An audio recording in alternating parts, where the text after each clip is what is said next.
Saudara, awal tahun Presiden Prabowo sudah mengevaluasi kinerja kabinet lewat retret. Selain arahan untuk mempercepat pemulihan pasca bencana Sumatera, apa yang bisa dibaca dari retret kabinet ini secara politik? Apakah untuk mengevaluasi menuju reshuffle berikutnya? Kita akan membahasnya bersama Wakil Menteri Transmigrasi Viva Yoga Mauladi. Selamat pagi Pak Wamen. Selamat pagi Mas, selamat pagi semuanya. Terima kasih Pak Wamen sudah bergabung di Dialog Sapa Indonesia Pagi. Selain itu juga ada politisi PDIP Andreas Hugo Parera. Bang Hugo, selamat pagi Bang. Selamat pagi. Terima Pak kasih Bang Wamen. Hugo Selamat sudah pagi. bergabung. Dan Kunto. analis komunikasi politik Unpad Kunto Adi Wibowo. Selamat pagi Mas Kunto. Selamat pagi Mario, apa kabar? Terima kasih Mas Kunto sudah bergabung juga di Dialog Sapa Indonesia Pagi. Saya ke Pak Wamen terlebih dahulu. Pak Wamen, Anda sebagai peserta retret, sebelum saya tanya ke pembahasan apa saja yang disampaikan oleh Presiden kemarin, saya ingin tanyakan soal bagaimana kondisi kemarin pada saat retret. Harmonisnya yang ditunjukkan ini seperti apa kemarin di jajaran kabinet? Suasananya penuh dengan semangat, optimisme untuk menyambut tahun 2026 dengan kerja keras dan kita merasakan bahwa ada energi, ada kekuatan untuk membangun soliditas di anggota Kabinet Merah Putih karena kita sebagai pembantu Presiden akan membantu dengan sepenuh hati, akan membantu dengan kerja keras dan suasana kemarin itu tampak energi yang positif dalam rangka untuk bekerja keras, untuk melayani rakyat, untuk memajukan bangsa dan negara. Suasananya seperti itu, Mas Mario. Berarti tidak ada canggung atau dalam satu tahun kemarin kan karena kita sempat juga ada yang saling intrik satu sama lain, misalkan ada yang menyuruh tobat nasuha dan segala macam. Itu tidak ada sama sekali kemarin, begitu harmonis dalam pertemuan retret kemarin itu ya Pak?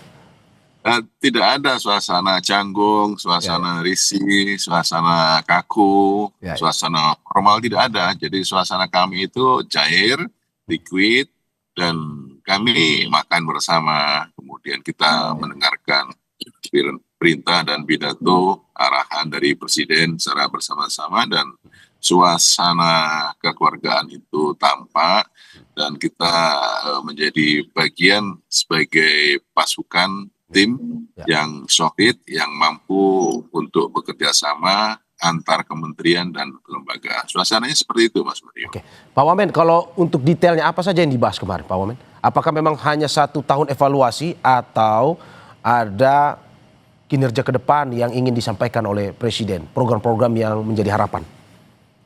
Ya, ada beberapa hal pokok yang disampaikan oleh Bapak Presiden Prabowo dalam retreat yang kemarin. Yang pertama adalah kita melakukan evaluasi terhadap kinerja tahun 2025.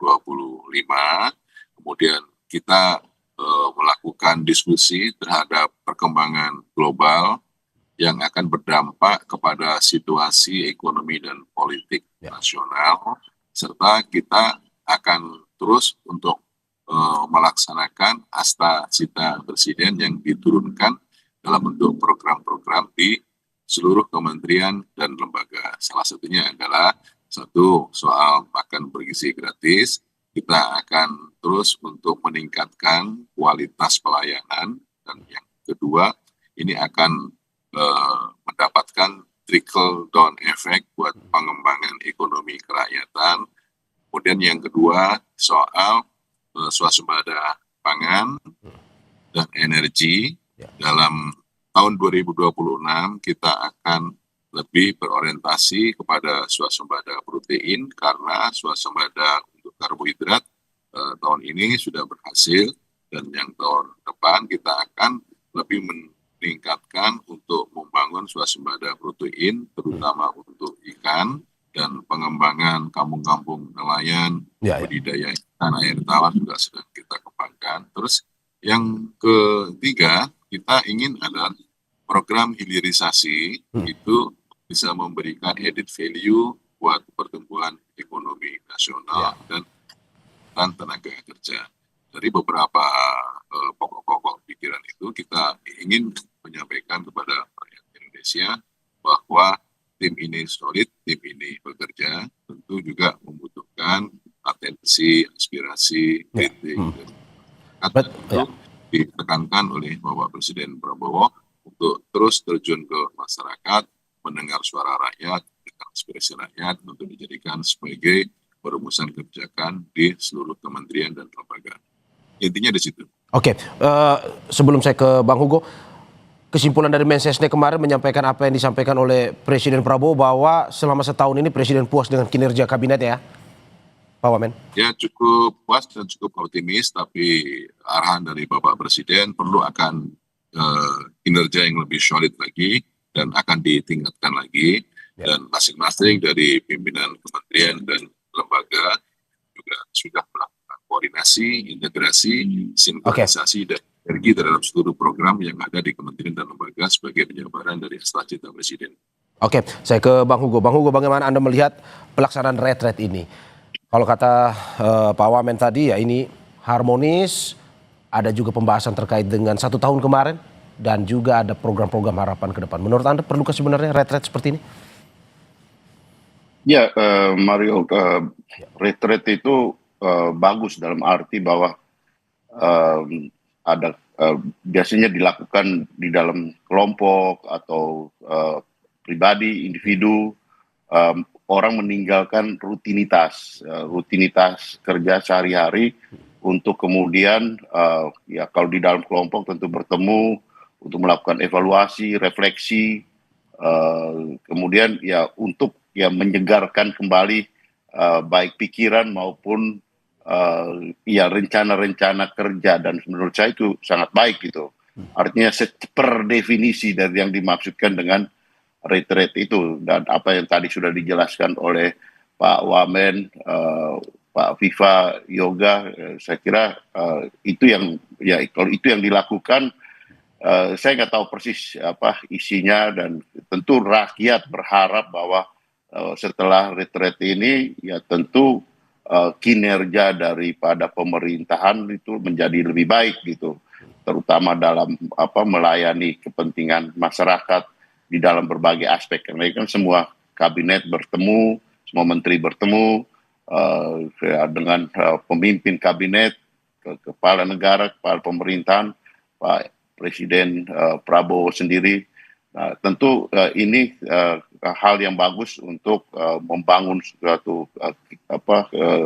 soliditas komunitas daripada pemerintahan ini, dan dibuat masyarakat tentu hasilnya yang penting. Artinya apapun yang dilakukan itu ya kami tidak di dalam komunitas itu, jadi kita tidak tahu persis juga gitu. Ya. Tapi ya tentu kita berharap bahwa ini bisa berjalan dengan baik. Oke, tadi disampaikan juga oleh Pak Wamen bahwa ada beberapa yang dievaluasi seperti MBG, terus juga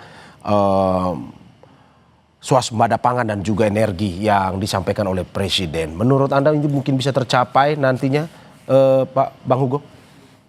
Ya harapan kita ya seperti itu gitu, karena akhirnya toh yang dilihat oleh masyarakat itu adalah realita yang ada, yang dialami oleh masyarakat gitu.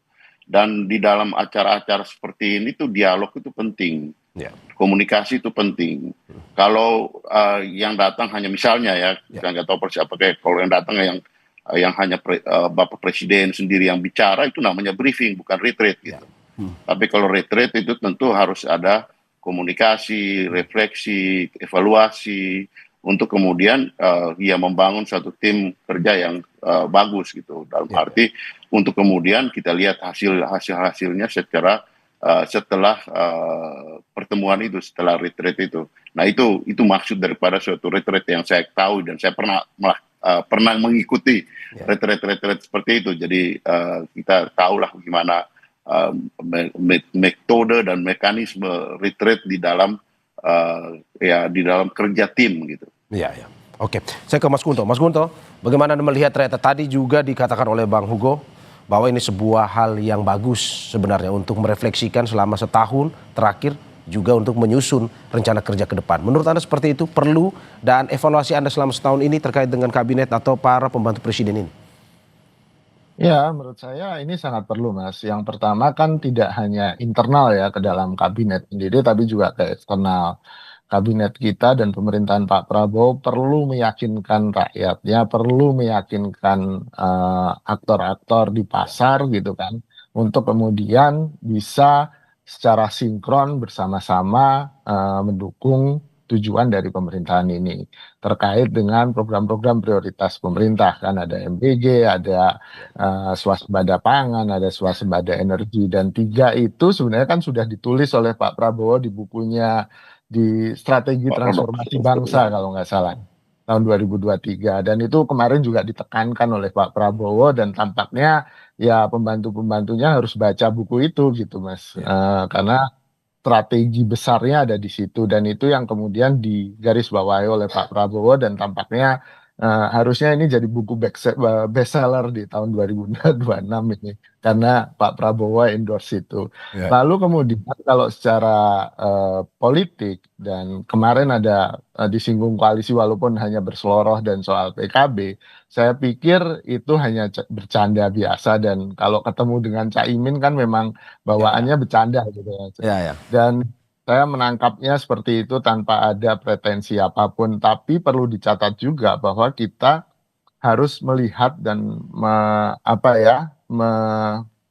melihat secara seksama konflik yang ada di PBNU yang juga dekat dengan PKB. Nah, ini kan bisa jadi ancaman ancaman stabilitas politik, akan menimbulkan dinamika politik yang tidak terkontrol, tidak termanage kalau memang konflik ini membesar. Makanya kemarin PKB juga jadi sorotan atau bahkan selorohan dari Pak Prabowo. Saya melihatnya seperti itu.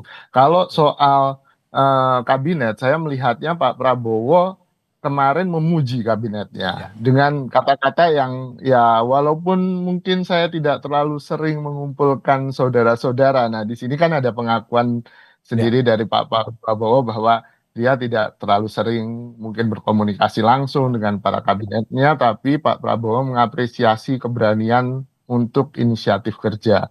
Dan itu mungkin juga terima kasih kepada Pak Seskap yang selama ini kayaknya selalu patroli, sidak ke kementerian-kementerian untuk kemudian melihat atau memonitor apakah kerja-kerja kementerian itu sudah sejalan dengan program prioritas presiden gitu kan. Dan ini menurut saya akan jadi tren yang kita akan lihat di 2026 bahwa cara kerja kabinet ya seperti ini gitu. Mungkin Pak Prabowo menegaskan saya nggak perlulah banyak briefing ke Anda. Anda baca buku saya, punya strategi besar, ikuti program prioritas saya, dan nanti dimonitor oleh Seskap. Mungkin itu Mas pesannya. Oke, Mas Guntur, tadi ada sudah sedikit menyinggung terkait dengan sapaan Presiden untuk Caimin. Menurut Anda apakah memang mungkin dalam retret tersebut dengan sapaan koalisi kita kuat ini juga berbicara terkait dengan koalisi permanen yang selama ini digaungkan atau bagaimana menurut Anda? Ya, ada dua agenda politik kan sebenarnya Mas yang sangat besar ya. Itu yang pertama kan soal pemilihan kepala daerah apakah lewat DPRD maupun pemilihan langsung, ini yang memastikan bahwa koalisi tetap tegak lurus, tetap solid, ini jadi penting gitu. Agenda ini kan salah satu agendanya Presiden juga gitu. Yang kedua menurut saya ya di tengah gejolak yang digarisbawahi oleh Pak Presiden, gejolak dunia ini gitu, Pak Presiden nggak mau bahwa ada partai-partai di anggota koalisinya yang cari untung sendiri gitu kan. Ini yang kemudian akan menyulitkan Presiden untuk kemudian membuat strategi politik yang bagus dan baik secara dunia ya, karena ini tantangannya memang tantangan dunia hari ini yang kita hadapi. Itu Mas. Oke, saya ke Pak Wamen. Pak Wamen, menarik. Apakah juga kemarin kita juga seperti yang disampaikan oleh Mas Kunto dan juga katanya ada info bahwa dalam pembicaraan kemarin tempat disinggung juga terkait dengan koalisi permanen dan juga pemilihan kepala daerah oleh DPRD. Betul seperti itu, Pak? Kemarin tidak ada pembicaraan tentang koalisi permanen dan tentang pilkada. Kemarin itu murni kita melakukan sebuah diskusi yang sangat detail dan mendalam tentang bagaimana memupuk dan membangun kualitas kinerja kabinet ke depan, disertai dengan arahan dari Presiden yang menggambarkan tentang geopolitik internasional yang sangat tidak stabil dan pilihan terhadap program-program kebijakan dalam 1 tahun ini saya rasa sudah on the track. Kalau ada kekurangan nanti kita perbaiki secara bersama-sama. Jadi bahwa kemarin itu betul-betul adalah murni bagaimana kita bisa membangun tim masukan yang kuat sebagai pembantu presiden untuk merealisasikan cita-cita presiden dalam bentuk program di seluruh kementerian dan lembaga. Oke. Pak Wamen masih bisa mendengar ya. Berarti bagaimana kita mengartikan sapaan presiden kemarin terkait dengan ini koalisi kita kuat ya, terus juga menyapa Caimin. Apakah itu bagian dari untuk mempertahankan koalisi ini atau bagaimana? Kalau dengan Caimin Ketua Umum PKB, kalau bertemu dengan beliau, kalau tidak bercanda itu ada sesuatu yang kurang, Mas Mario. Jadi memang suasana dengan Caimin itu politik selalu di bawah dengan cair dan politik humor itu adalah bagian penting dalam proses komunikasi politik. Jadi saya rasa hubungan Pak Presiden Prabowo dengan Caimin juga dekat dan Caimin juga sampai saat ini kan juga bersama dengan tim yang sangat solid, baik soal sikap tentang pilkada dan sikap tentang koalisi. Jadi saya rasa candaan dari Bapak Presiden itu adalah merupakan suasana yang harus dicairkan karena ini adalah bagian dari kekuatan politik di kabinet dan harus kita bersama-sama. Oke, Bang Andreas, bagaimana Anda melihat terkait dengan ini apa yang tadi disampaikan oleh Mas Kunto juga soal koalisi permanen dan juga terkait dengan pemilihan kepala daerah. PDIP sendiri sikapnya seperti apa?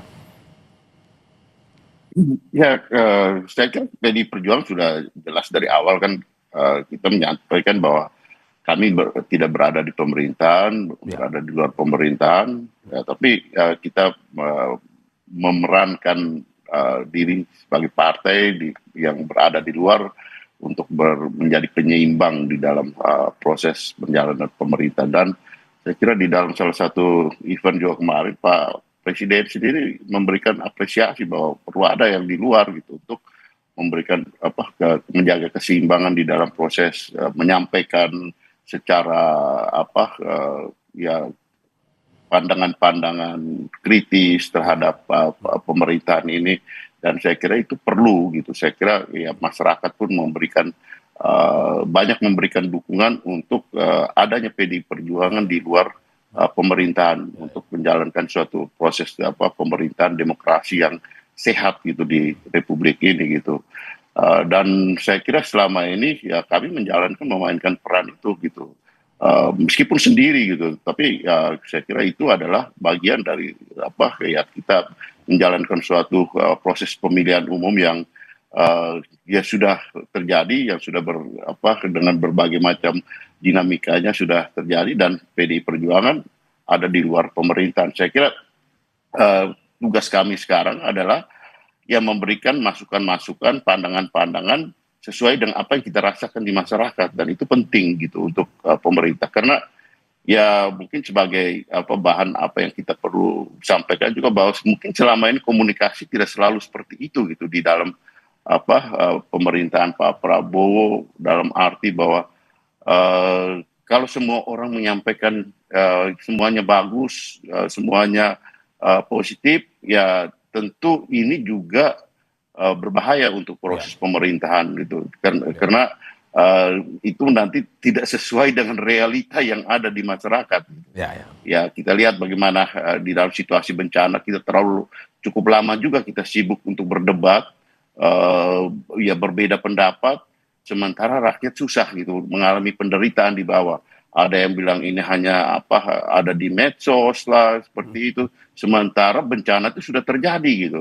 Nah ini satu contoh gitu. Itu satu contoh dan reaksi dari pemerintah untuk karena itu adalah tugas dari pemerintah gitu utama gitu.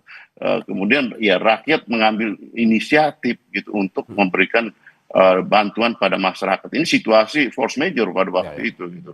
Hal-hal seperti ini saya kira ya penting untuk untuk kepentingan bangsa dan negara, bukan hanya untuk pemerintah. Bang Hugo, Anda mau bilang bahwa kebijakan pemerintah yang sorry. baik didukung oleh PDIP, tetapi ada yang misalkan kemarin soal bencana kepala daerah, PDIP tegas memberikan kritik ya? Ya kita bukan kritik lagi, kita melaksanakan gitu.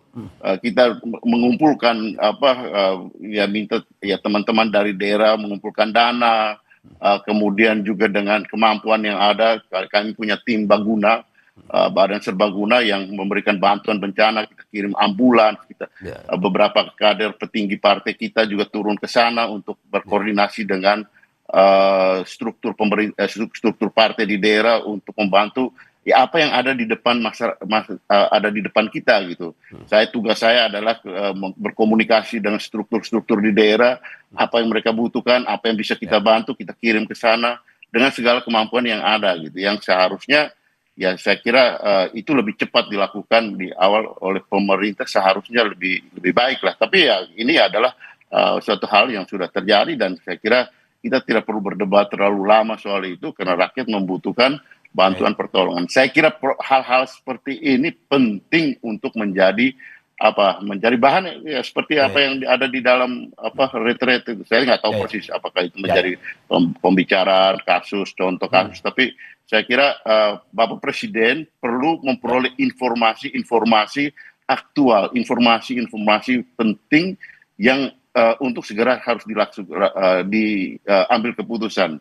Karena itu adalah tugas dari pemerintah. Pemerintah yang solid tentu rakyat senang, tapi rakyat tentu lebih membutuhkan hasilnya gitu, bukan hanya solid untuk pemerintahan itu gitu. Oke, saya ke Pak Wamen. Pak Wamen, bagaimana Anda menanggapi bahwa masih ada catatan, terutama terkait dengan penanganan bencana kemarin dan dirasa harus bisa lebih cepat sebenarnya. Tapi sebelum Anda menjawab, kita saksikan jeda berikut. Terima kasih masih di Sapa Indonesia Pagi bersama saya Maria Sarong dan sejumlah narasumber saya, Wakil Menteri Transmigrasi Viva Yoga Mauladi, politisi PDIP Andreas Hugo Pareira, dan analis komunikasi politik Unpad Kunto Adi Wibowo. Saya ke Pak Wamen. Pak Wamen, bagaimana Anda menanggapi terkait dengan penanganan bencana yang seharusnya dinilai bisa lebih cepat dan lebih optimal? Menurut saya informasi yang berkembang, terutama di media sosial, ada yang benar, tidak, jadi tidak seluruhnya itu menjadi benar atau tidak seluruhnya hoax. Jadi perlu kedewasaan, kejelian di dalam menafsirkan dan melihat tentang informasi yang berkembang di media sosial. Pemerintah dalam hal ini dengan seluruh kementerian yang ada terus untuk melakukan percepatan pemulihan pasca bencana. Dan saat ini Bapak Presiden Prabowo sudah duduk di dalam negeri Pak Tito Karnavian sebagai Satgas Percepatan Rehabilitasi dan Rekonstruksi pasca bencana dan sudah bekerja dengan cepat melakukan koordinasi dengan pemerintah provinsi dan kabupaten kota yang terdampak bencana, dan ini kita akan proses pemulihan, rekonstruksi, renovasi, dan rekonstruksi terhadap fasilitas umum, pendidikan, kesehatan, seluruh infrastruktur akan cepat segera selesai. Memang kita merasa bersyukur bahwa dalam suasana bencana itu masyarakat partisipasinya sangat luar biasa, netizen partisipasinya sangat luar biasa, dan pemerintah sangat berterima kasih dibantu oleh mereka-mereka yang tanpa lelah juga ikut membantu bagi para terdampak bencana. Jadi kalau kemudian suasana ini dibangun dengan solidaritas sosial, fleksibilitas yang mampu untuk mempercepat proses pemulihan, saya rasa ini akan menjadi baik. Jadi tugas dari pemerintah serius untuk terus bekerja dengan cepat, tepat, dan efektif rangka untuk melakukan konstruksi dan rehabilitasi pasca bencana. Oke, saya ke Mas Gunto. Mas Gunto, bagaimana Anda melihat bahwa apa yang disampaikan oleh Bang Hugo tadi bahwa ada evaluasi terutama terkait dengan penanganan bencana yang harusnya bisa lebih optimal sebelum kita masuk ke soal politik terkait dengan koalisi permanen dan juga soal kepala daerah ini. Menurut Anda seperti itu yang soal bencana?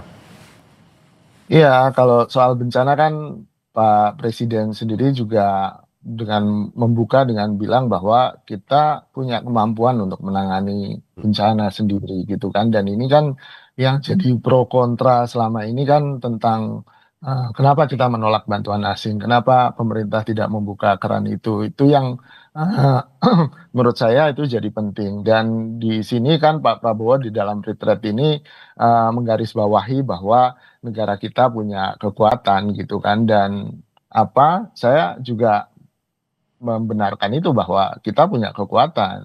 Nyatanya masyarakat bisa menghimpun dana bantuan sendiri yang jumlahnya sampai miliaran dalam waktu hitungan beberapa hari saja tanpa bantuan dari pemerintah. Dan bahkan ketika ada semacam kompetisi, tapi kompetisi yang positif kan, dalam artian ketika salah satu influencer membeli 10 ton cabai merah dari Aceh yang kemudian Kementan juga memborong 40 ton. Dan menurut saya ini kompetisi yang sangat bagus dan sangat menguntungkan bagi korban bencana ini. Saya juga selain tentu masih ada banyak hal yang perlu ditingkatkan, terutama kita juga tahu informasi sekarang kan nggak bisa dibatasi dan kita bisa melihat sendiri, bisa melihat dari teman-teman kita, saudara-saudara kita di daerah bencana bagaimana beberapa daerah aksesnya masih sulit, lalu kemudian listrik juga masih sulit, apalagi komunikasi yang juga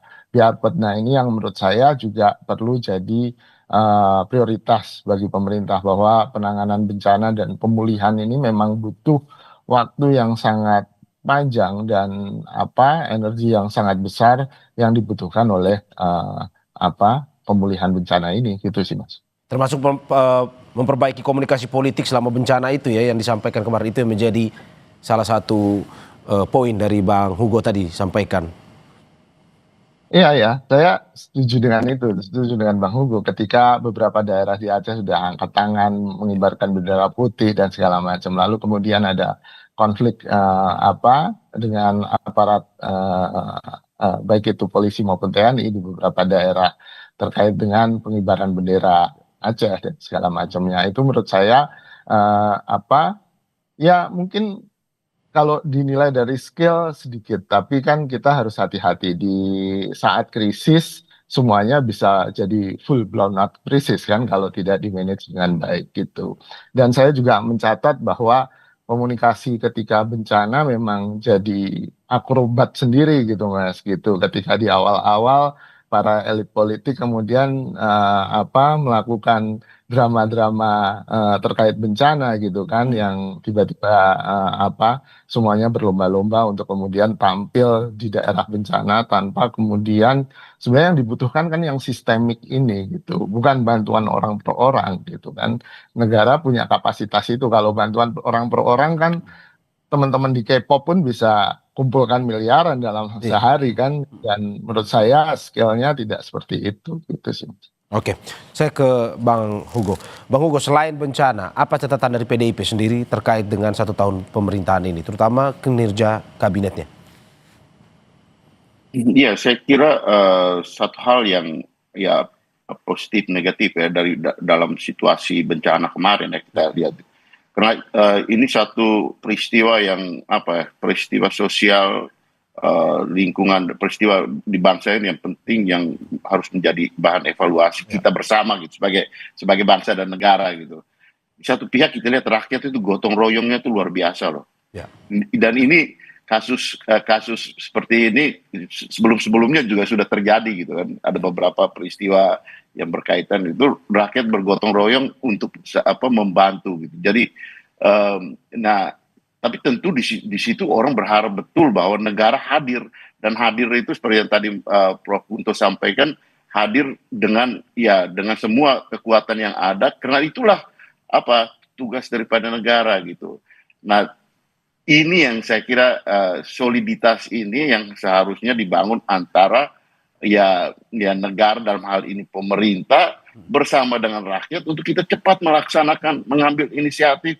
Jadi tidak lagi bicara apa ini di kelompok ini ya itu terlalu lama gitu menurut saya gitu. Artinya kita apa dari evaluasi yang kita lihat apa di dalam proses peristiwa penting, peristiwa besar ini kemarin gitu. Dan ya masih sempat juga orang berwisata di situ dalam tanda petik ya, untuk mencari poin-poin ini, ya itu kemudian jadi bahan kritikan di masyarakat.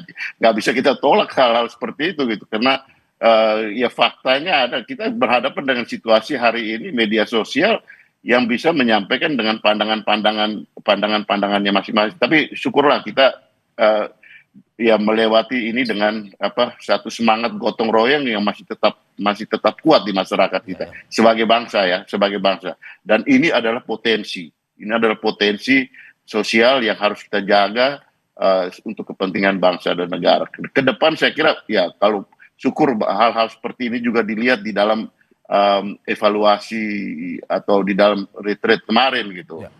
Untuk ya karena retreat itu adalah refleksi gitu. Kita melihat ya keluar, kita melihat ke dalam untuk kemudian apa yang harus kita lakukan secara bersama sebagai suatu kepentingan bangsa dan negara, bukan untuk kepentingan pemerintah aja gitu. Kalau untuk pemerintah aja nanti menjadi eksklusif, tapi untuk kepentingan bangsa dan negara. Karena bagaimanapun buat rakyat itu adalah melihat hasilnya gitu. Kita bisa bicara banyak hal yang ya bisa menulis banyak buku, bisa bicara banyak, tetapi bagi rakyat tentu melihat apa yang dihasilkan dari proses-proses itu gitu. Itu saya kira ya hukum alam di dalam proses pemerintahan gitu. Ya, termasuk komunikasi yang tadi Bang Hugo tekankan ya ke masyarakat, bagaimana cara menyampaikan ke masyarakat itu ya. Ya, saya kira komunikasi itu penting karena itulah yang menghubungkan dengan apa yang ada di kita, apa yang kita buat dan apa yang dirasakan oleh masyarakat itu. Kalau itu berbeda, itu kan jadi bahan ya gimana orang mau lihat lu ngomong gini tapi gua rasain beda gitu kan. Itu kan hal yang sederhana gitu dalam komunikasi kan, antara komunikator dan ya komunikan itu kan harus nyambung. Kalau tidak terjadi miskomunikasi di situ gitu. Ya. Oke. Saya ke Pak Wamen. Pak Wamen, bagaimana dengan catatan-catatan yang diberikan ke depan? Apakah memang ada keinginan dari Presiden, mungkin ada teguran keras dari Presiden terkait dengan apa yang terjadi, mungkin ada yang belum optimal selama bencana ataupun 1 tahun kerja kemarin, atau bagaimana?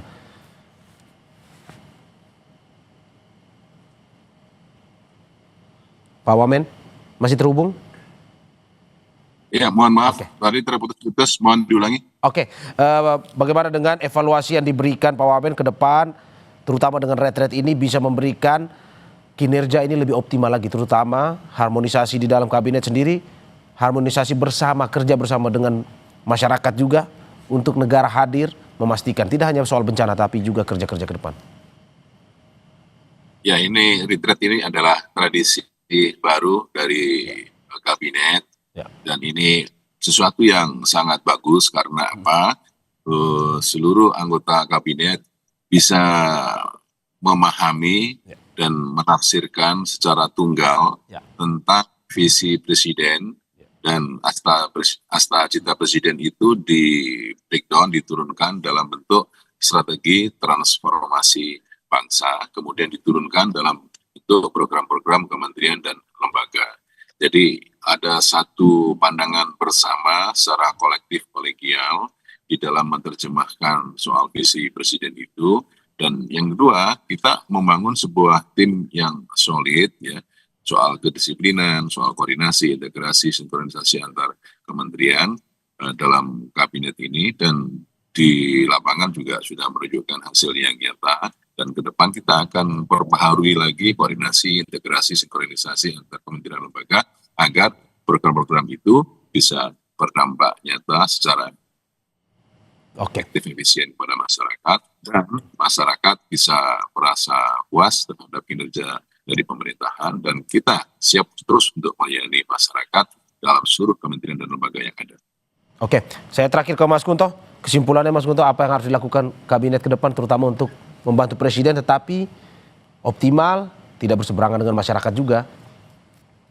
Ya, kalau menurut saya setuju dengan apa yang tadi dicetuskan oleh Bang Hugo ya, bahwa pada intinya masyarakat butuh bukti nyata dari apa yang sudah diklaim dilakukan oleh pemerintah. Kalau pemerintah mengklaim soal MBG 55 juta, ya harusnya manfaatnya memang benar-benar terasa oleh masyarakat. Ya. Kalau pemerintah mengklaim bahwa sudah terjadi swasembada pangan, ya harusnya masyarakat juga sudah merasakan itu gitu kan. Jangan sampai kemudian harga beras di pasaran semakin tinggi. Ini kan jadi pertanyaan ya di masyarakat. Kok klaimnya swasembada pangan tapi harga-harga pangan tidak juga turun gitu. Ini yang menurut saya jadi PR bagi pemerintahan Pak Prabowo ke depan dengan klaim-klaim keberhasilan yang sudah dinyatakan di retreat ini di awal tahun 2026, bagaimana itu benar-benar terasa oleh masyarakat manfaatnya. Kalau menurut saya itu yang terpenting, Mas. Oke, itu dari segi kerja, segi politiknya apa yang harus dilakukan ke depan, Mas? Ya, kalau menurut saya dari segi politik tampaknya koalisi ini sangat kuat gitu kan. Secara politik tidak ada dinamika yang kira-kira sangat mengganggu stabilitas pemerintahannya Pak Prabowo. Tampaknya partai-partai politik masih sangat solid mendukung Pak Prabowo gitu kan. Nah, ini yang mungkin perlu diperhatikan adalah ya kita harus merawat demokrasi kita, bahwa kita kan sepakat di reformasi ada bahwa pemerintah bukan raja kan gitu. Ini kan pemerintahan tadi Pak Wamen juga bilang kolektif kolegial, dan harusnya dengan warganya, dengan masyarakatnya juga terjadi hubungan yang sama, Ya. sehingga kritik kemudian tidak kemudian dimaknai sebagai ancaman, tidak dimaknai sebagai hinaan. Dan ini menurut saya apa yang terjadi ketika kesetiakawanan kita ketika bencana kemarin merefleksikan hal itu kok gitu. Nyatanya kita juga bisa berlomba-lomba dalam kebaikan. Nyatanya kritik itu memang akhirnya memperbaiki situasi. Dan yang terpenting kan bukan yang ada di Jakarta, yang terpenting kan yang mereka yang terdampak bencana di Aceh, di Sumatera Utara, di Sumatera Barat. Dan itu akan bagus kalau juga berlaku untuk semua isu dan semua sendi kehidupan kita. Gitu, Mas. Oke, Bang Andre terakhir, singkat saja Bang, apa yang disampaikan? Menyambung apa yang disampaikan oleh Mas Kunto tadi bahwa ada peran kerja masyarakat yang perlu pada akhirnya pemerintah melihat sebagai ya kita sama-sama uluran tangan nih, bukan dianggap sebagai ya mungkin saingan atau gimana. Bang Andre sepertinya masih mute audionya.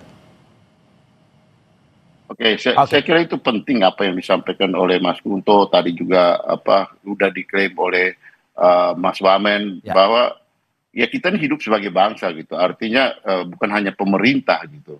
Jadi mendengarkan apa yang ada di masyarakat itu penting. Dan jangan cuma melihat dari angka-angka gitu.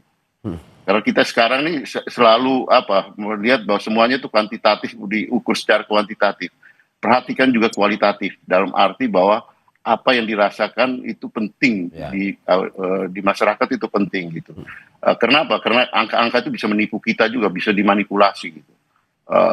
Oleh karena itu saya kira untuk itu komunikasi dan kemudian menyampaikan secara kritik atau pandangan yang lain dari masyarakat, ya itu saya kira hal yang perlu menjadi catatan kita bersama sebagai bangsa dan negara, antara pemerintah dan masyarakat, antara ya kalau kami tidak mau didengar ya tidak apa-apa juga gitu, tapi dengarkanlah masyarakat gitu. Oke, dengarkanlah masyarakat. Terima kasih Bapak-bapak atas apa yang disampaikan, dan semoga ini bisa menjadi evaluasi pada kita, termasuk retret kemarin, semoga bisa mengoptimalkan lagi ya Pak Wamen kerja pemerintah ke depan. Sekali lagi terima kasih Wakil Menteri Transmigrasi Viva Yoga Mauladi, politisi PDIP Andreas Hugo Barrera, dan juga analis komunikasi politik Unpad Kunto Adiwibowo. Terima kasih Bapak-bapak, sehat-sehat selalu.